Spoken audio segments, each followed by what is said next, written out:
Viva Voz, com Vera Magalhães.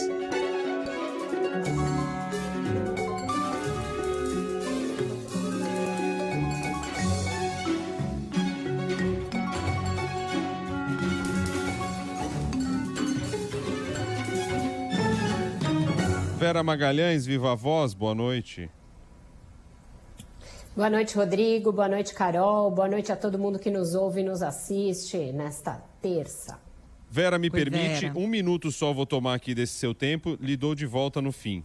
Me permita, eu queria chamar mais uma vez, não sei se você ouviu, mas para os nossos ouvintes que ouviram, não prestaram alguma atenção, eu quero trazer com destaque aqui agora, no início desse Viva Voz, Academia CBN, Mário Sérgio Cortella. Vamos ouvir. Pensar menos faz bem, então vamos pensar um pouco sobre discurso enganoso. Há algo que se anuncia, mas que não necessariamente a pessoa que o faz tem crença naquilo.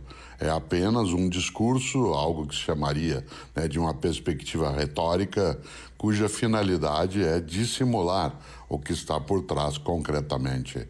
Essa ausência de coincidência entre o dito e o feito, ela não é incomum em várias das situações que nós temos no nosso dia a dia. Esse discurso enganoso pode se dar em vários lugares, vários e vários, dentro daquilo que fazemos. Somos capazes de fazê-lo e, inclusive, como eu mencionei, repetir o logro, a tentativa de driblar o que é de fato a veracidade. Quando se pensa, por exemplo, na convivência coletiva, o tema da liberdade é muito marcado por essa percepção de um discurso que disfarça a sua intenção. Daí que Ludwig Born, num conjunto dos seus fragmentos em forma de aforismos, escreveu: nos nossos dias, os tiranos são os mais perigosos pregadores da liberdade. É tempo para o conhecimento. Duas coisas. Quando que foi dita esta frase, que podemos pesquisar e trazer sobre os tiranos desses tempos? E outra, Vera, é possível um discurso enganoso na ONU? Super possível.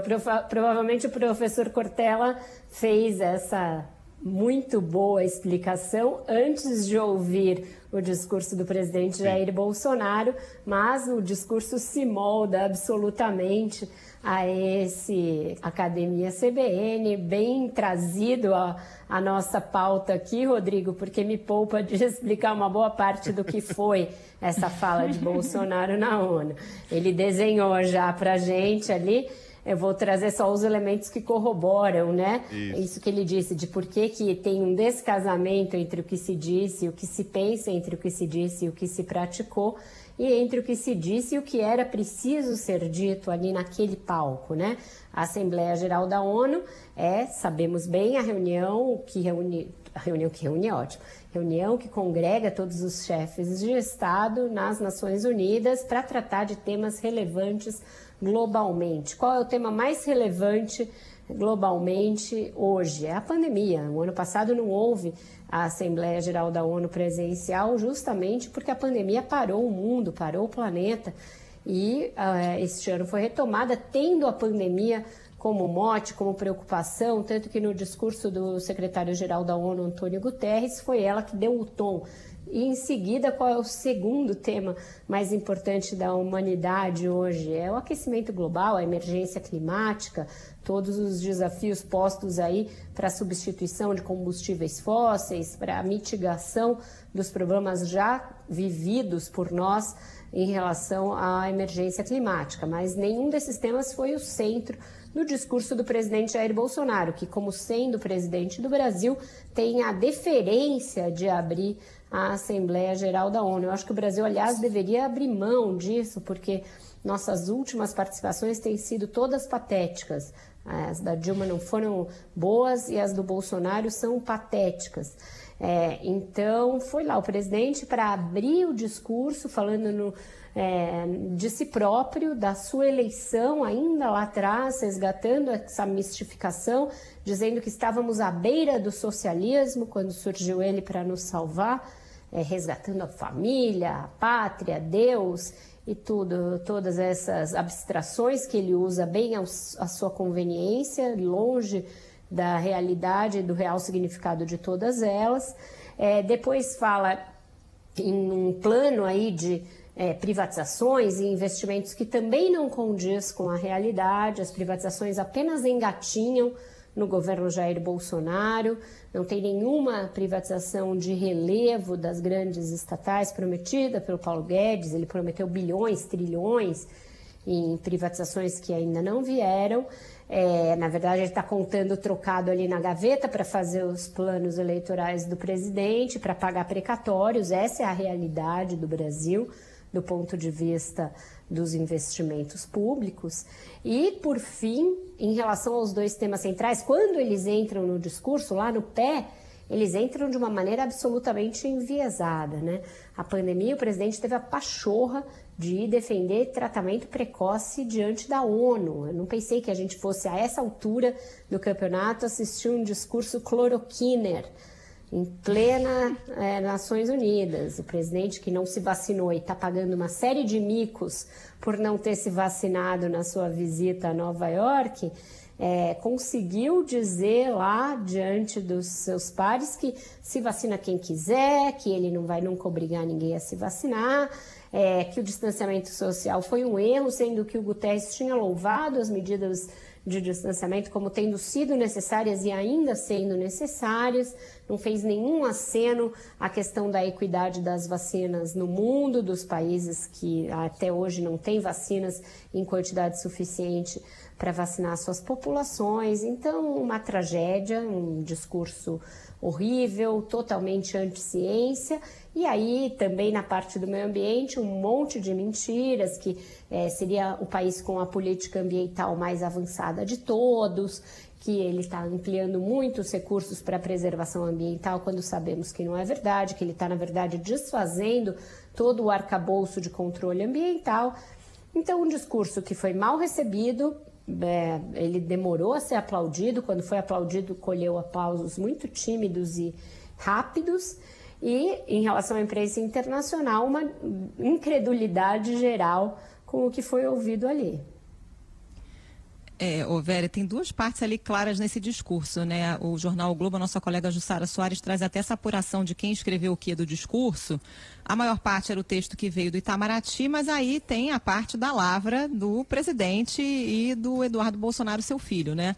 Seria a parte sobre o tratamento precoce e aquela parte sobre a ameaça socialista, essa parte aí por indicação do Eduardo Bolsonaro.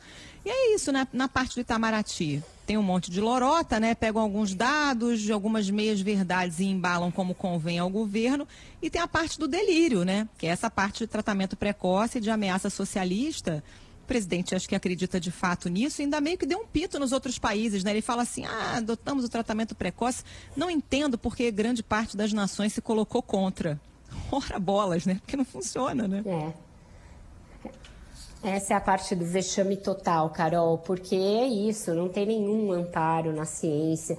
É uma questão tão básica de lógica. O que o mundo inteiro que parou perante a pandemia preferiria? Pergunto eu. Usar remédios que já existem e que são relativamente baratos, tipo um vermífugo, ou um remédio como a cloroquina já usada para várias doenças, como lúpus, etc. E aí, conter a pandemia, ou investir bilhões, trilhões de dólares em desenvolver vacinas em tempo recorde, porque só as vacinas seriam capazes de conter a pandemia? É uma pergunta que você não precisa ser um gênio para responder. O Bolsonaro não precisa ficar perplexo. Oh, meu Deus, por que será que não investiram? Porque não funciona, cara pálida. Porque se funcionasse, era de interesse de todo mundo, inclusive dos países mais pobres, que até hoje não conseguem ter acesso à vacina, o que realmente é uma chaga que foi bem tratada no discurso do Antônio Guterres. É um ponto sobre o qual os países de fato precisam se debruçar e é um ponto que faz sentido num ambiente como a Assembleia Geral das Nações Unidas, mas para o qual o Bolsonaro não teve nenhuma sensibilidade. Eu até achei que ele ia colocar isso no discurso, porque ele acenou com esse negócio de que o Brasil vai doar vacinas na véspera, então parecia estar sendo aconselhado a tratar disso. Mas você vê que a gente esperar qualquer tipo de iluminação da parte do mandatário brasileiro é sempre uma ilusão, porque aí o que acontece, né? Ele se faz acompanhar do ministro da Saúde num evento como esse, ministro da Saúde que deu o dedo médio para manifestantes na véspera do presidente brasileiro abrir o discurso, abrir a Assembleia Geral da ONU. Então esse é o aparato que cerca o Bolsonaro. É gente que não consegue fazer um discurso que não envergonhe o país e nem que consegue ter modos numa viagem de uma comitiva oficial a outro país, não consegue ter o básico dos modos numa viagem oficial. Então, quem esperava algum tipo de discurso para resgatar a nossa imagem ficou a ver navios, porque desde que desembarcou nos Estados Unidos, Bolsonaro só tem feito piorar a imagem do Brasil e dele próprio e do seu próprio governo. Duas questões também, Vera. Primeira delas ficou muito claro que o problema não é com a mídia aqui no Brasil, né? Não é aquele discurso da mídia ou de parte da mídia aqui no Brasil. Ele demonstrou, agora ele deixou claro que o problema é com a mídia mundial. É o mundo inteiro que é contra ele. O mundo inteiro é contra os pensamentos dele. É um complô. Então ele jogou para a questão do mundo. Então o que faz com que traga a maior credibilidade para a mídia brasileira, que sempre foi atacada por ele. Porque o problema não está aqui. O problema não está aqui. O problema está com o mundo. E ele deixou isso muito claro. E a outra coisa a primeira é o seguinte... frase do discurso é sobre isso, Bocardi. Batendo na imprensa. Vocês vão conhecer uma versão que a imprensa não mostra. E aí vem todo o discurso enganoso, como diz o Cortella. Então, estamos aqui tranquilos, né? Porque, poxa, estamos alinhados com a imprensa mundial nesse sentido. E o outro ponto é que sentido faz, Vera? Porque foi um discurso direto pro povo dele, para as pessoas dele, para aqueles que querem ouvir ele e que não fazem nenhuma menção se aquilo é correto, é verdadeiro ou não. Que sentido faz ir num palco da ONU, diante de todo o mundo, fazer um discurso interno, um discurso de cercadinho, sendo que o que ele tem do lado dele, e aí como estratégia política de eleitorado, o que ele tem do lado dele hoje, e todas as pesquisas mostram, é algo insuficiente para conseguir permanecer no poder. Então, que sentido faz você usar o palco da ONU para você fazer um discurso para o seu cercadinho, sendo que daquele cercadinho você precisa muito mais, além daquilo, para você conseguir atingir os seus objetivos, no caso, o objetivo dele? Matou a charada, brilhante, Rodrigo. Não faz sentido nem para ampliar o eleitorado, portanto, nem para o público doméstico faz sentido, e também não faz sentido para fazer aquilo que ele disse que se dispunha a fazer, que era mudar a imagem que se tem no Brasil e, portanto, voltar a atrair investimentos, voltar a atrair parcerias internacionais, voltar a ter credibilidade para o governo brasileiro, porque é de uma ingenuidade atroz, tão grande quanto você não entender porque ninguém adotou o tratamento precoce, você achar que esses governantes, esses burocratas da ONU, esses diplomatas se informam do Brasil pelo Twitter ou só por impressões. Essas pessoas têm relatórios muito acurados, elas têm análises detalhadas do que está sendo feito, elas sabem que existe uma instabilidade política, institucional e jurídica bizarras no Brasil e que é isso que afasta investimento, não qualquer predisposição da imprensa contra o presidente brasileiro. Então, quando ele faz um discurso que não condiz com dados básicos, quanto ao número de mortos no Brasil na pandemia, que quando você olha a quantidade por milhão de habitantes é muito discrepante em relação ao resto do mundo. Quando você vê isso que ele chamou de uma manifestação super democrática, como aquela do 7 de setembro, que na verdade é uma manifestação com viés autoritário, que visa desestabilizar os poderes e a institucionalidade, as pessoas recebem esses relatórios das suas consultorias, das suas análises de gestão de risco, não precisa da imprensa. Então, é infantiloide essa postura do presidente. E é uma postura infantiloide que é corroborada pelos seus assessores, porque ali no entorno dele não tem uma viva alma que seja capaz de dizer: presidente, não vá por aí, o senhor está errando, Presidente, não é esse o caminho. Presidente, seria melhor fazermos desta outra maneira. Então é tudo muito precário, Bocardi. Até porque os principais assessores têm o seu DNA, né? Corre o mesmo sangue.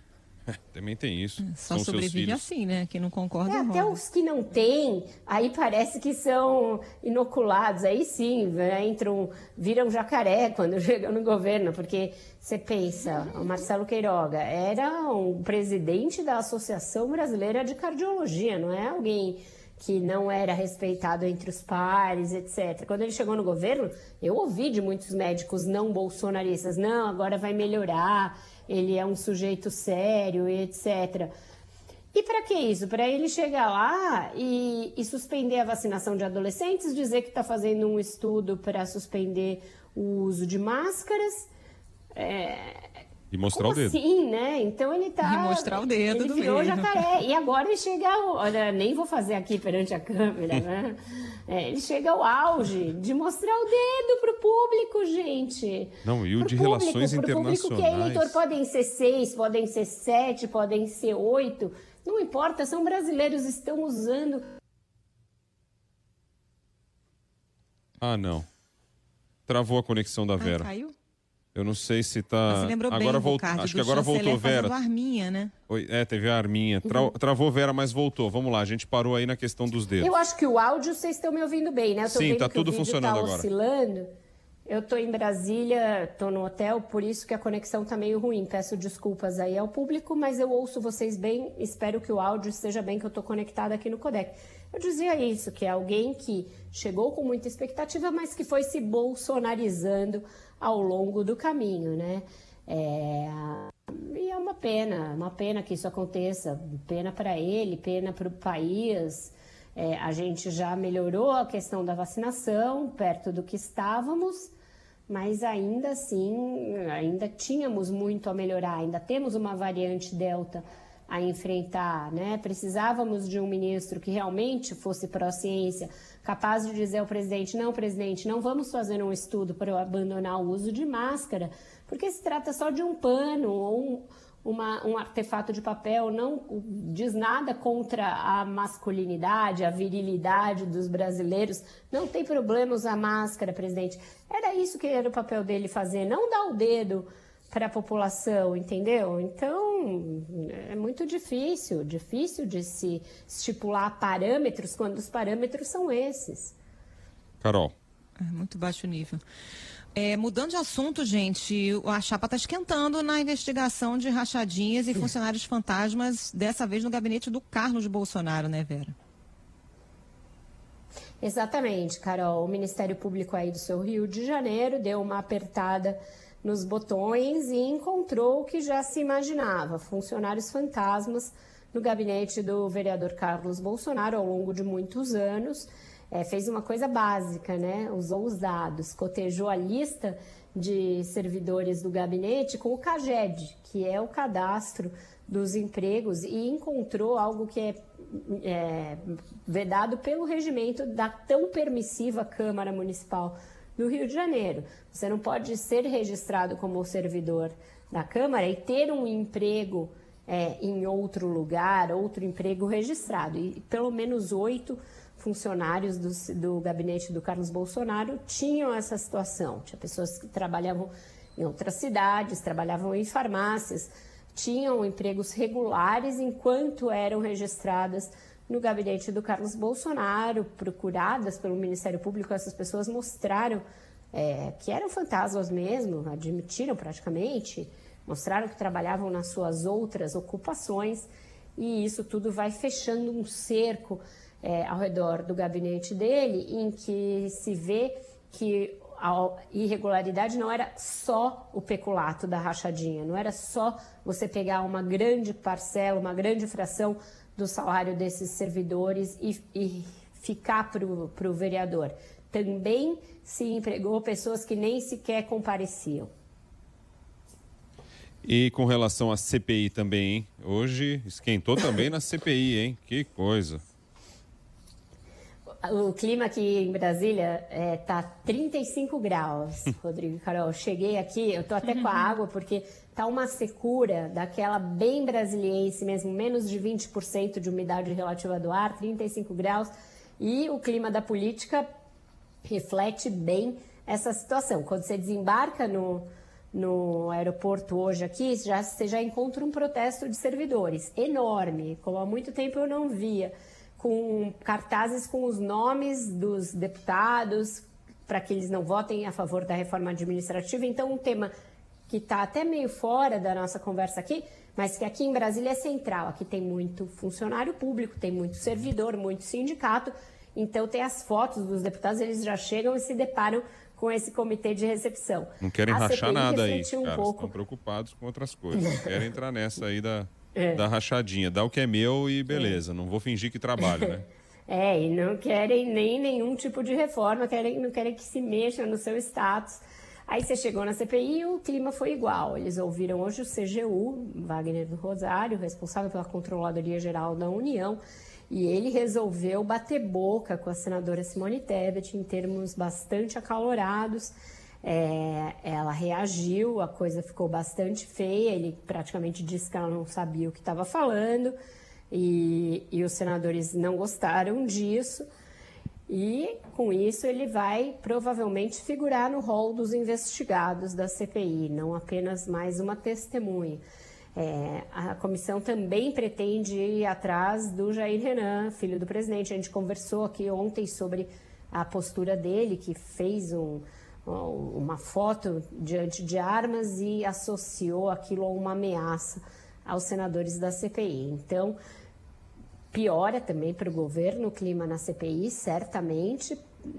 E esse é outro caso que vai virando jacaré, gente, porque o Wagner do Rosário é um servidor de carreira, ele teve já vários cargos técnicos em governos anteriores ao do presidente Jair Bolsonaro. Trabalhou no governo Dilma, trabalhou no governo Temer, não era uma pessoa com esse grau de agressividade para chegar diante de uma comissão parlamentar de inquérito e insultar uma senadora da República.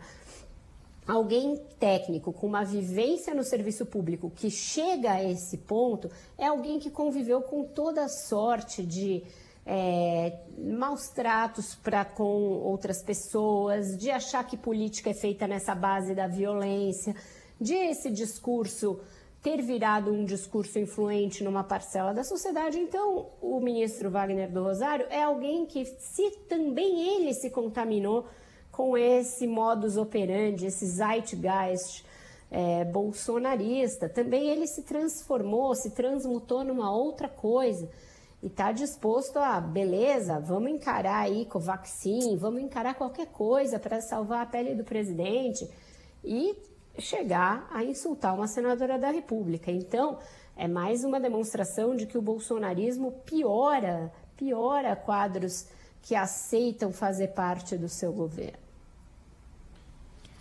Isto posto, vamos para a música? Vamos lá, gente. Isso posto, vamos para a música. E aí é o seguinte, Foi temos ideia duas. De um ouvinte nosso, é isso? São duas. E aí acho que o dia merece. Porque são duas boas sugestões que vêm dos nossos ouvintes. A primeira dela, o Arapapá Barbosa. Arapapá Barbosa. Ele insiste várias vezes em Pessoa Nefasta, de Gilberto Gil. Ouça a letra. Pessoa nefasta, se afasta pro mal, teu astral que se arrasta tão baixo no chão. Tu, pessoa nefasta, tens a aura da besta, essa alma bissexta, essa cara de cão. Reza, chama pelo teu guia, ganha fé, sai a pé, vai até a Bahia, cai aos pés do Senhor do Bom Fim, dobra. Será que Gil tá dando o roteiro, em vez de ir a Nova York e ir para Salvador, Bahia, Senhor do Bonfim? Gil que já cantou na ONU, né? Já nos representou por lá, né, Bucar? Vê se afasta teu mal. Kofi Annan.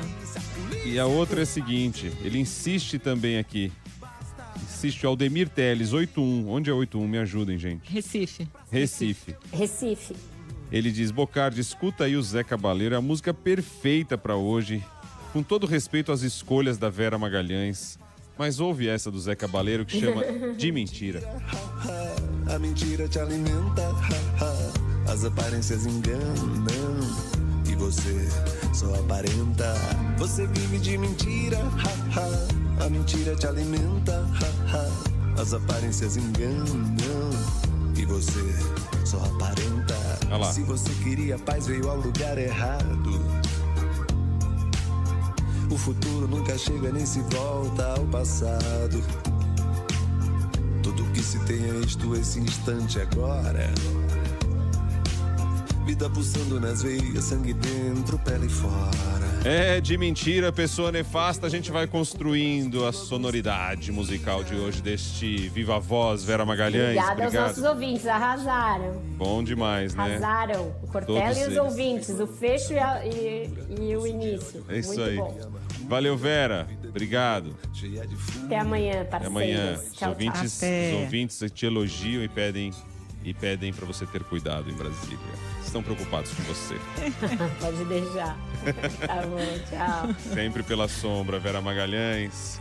6 horas e 30 Sombra minutos. tá difícil aqui, mas vamos embora. Toma água. 6h30 vem aí o repórter CBN.